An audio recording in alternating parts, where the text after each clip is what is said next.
The first apparent part of this story begins with signals heard by Nikola Tesla 1856 to 1943, a brilliant Serbian inventor who spent most of his career in the USA. He was an electrical engineer and produced works which explored the idea of radio and wireless transmissions. In 1899, he reportedly intercepted a signal, unlike any of the natural sources from Earth, such as electrical storms, that he had already investigated in his experiments. Instead, he announced that regular signals must be coming from an intelligent outside source, potentially inhabitants of Mars. Tesla never claimed to have heard signals from a satellite orbiting Earth. Today there are those who say he was listening to a transmission from an orbiting satellite of unknown origin, later called by some the Black Knight. Many were skeptical of this explanation, so for years this mysterious dark satellite continued to be cited as evidence of the existence of the Black Knight. As it turns out, the skepticism was warranted, but not because the object was an alien spacecraft.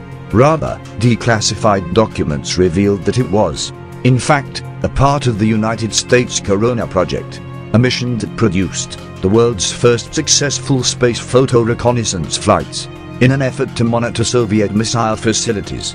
So the Black Knight lived on through the 70s and 80s as little more than a highly speculative urban myth, with next to no hard evidence to support its existence. This all changed in 1998, when those on the Space Shuttle Endeavour flight STS-88 photographed an amorphous black object hovering ominously above the Earth.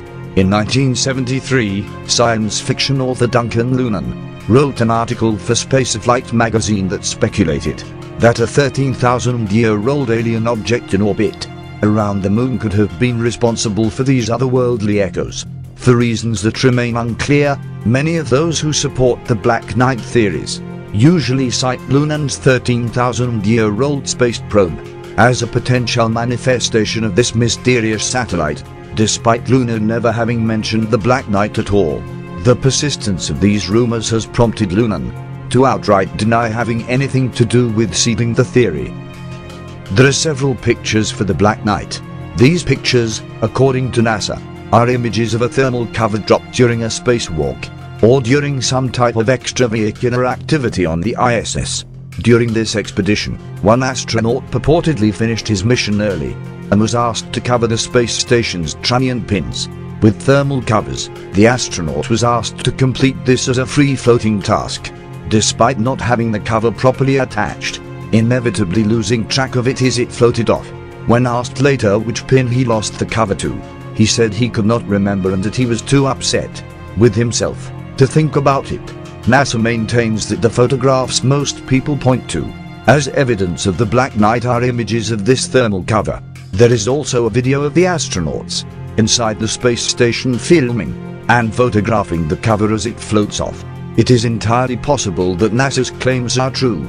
There are plenty of similarities between the thermal cover and the images believed to be the Black Knight.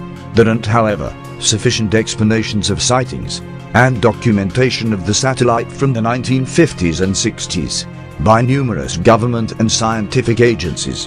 In 1963, while orbiting Earth, astronaut Gordon Cooper reported seeing a glowing green light ahead of his Mercury 9 module.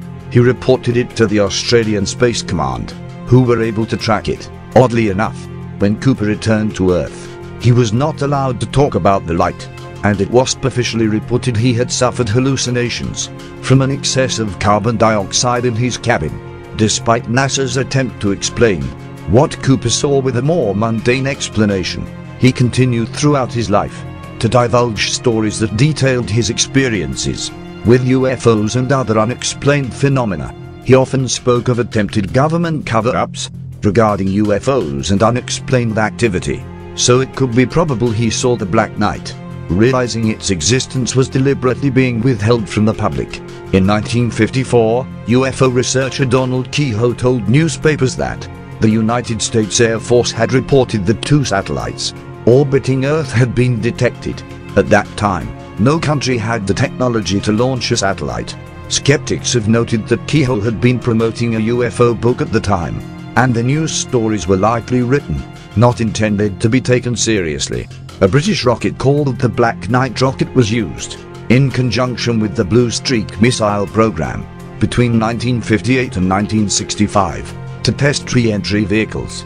A Black Knight satellite launcher project announced in 1964 was considered a priority by the Ministry of Aviation. The program never put anything into orbit, and it is unrelated to the Black Knight satellite legend. In February 1960, Time reported that the US Navy had detected a dark object thought to be a Soviet spy satellite in orbit. A follow-up article confirmed that the object was the remains of an Air Force Discoverer V-3 satellite that had gone astray. In 1963, astronaut Gordon Cooper supposedly reported a UFO sighting during his 15th orbit in Mercury 9. That was confirmed by tracking stations, but there is no evidence that this happened.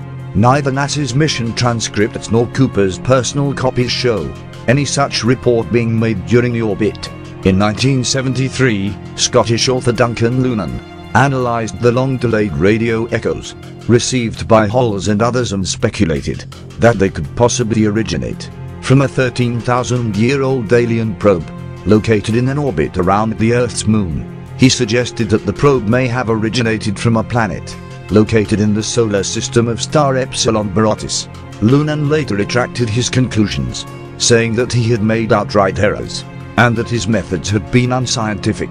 Science fiction author Philip K. Dick's 1981 novel Village or Vast Active Living Intelligence System mentions the Black Knight space debris photographed in 1998 during the STS-88 mission has been widely claimed to be the Black Knight satellite. Space journalist James Oberg considers it probable that the photographs are of a thermal blanket that was confirmed as lost during an EVA. Is most likely a conflation of several disconnected stories about various objects and their interpretations, all of them well documented independently, and now using the term Black Knight upon their first publication, according to Senior Education Support Officer Martina Redpath of Armagh Planetarium in Northern Ireland. Legend has it that in orbit around the Earth is a mysterious, dark object which dates back perhaps 13,000 years. Its origin and purpose are inscrutable. Dubbed the Black Knight, this elusive satellite has allegedly been beaming signals towards the Earth, and inspected by NASA astronauts. Yet only a few on Earth officially know of its existence. The origin of the ominous name is part of the enigma. It is impossible to discover who first called it this or indeed why. Humans have only in the last 60 years had the technology to launch a man-made object into space. So what is the logical explanation of tales of an alien intruder on our doorstep?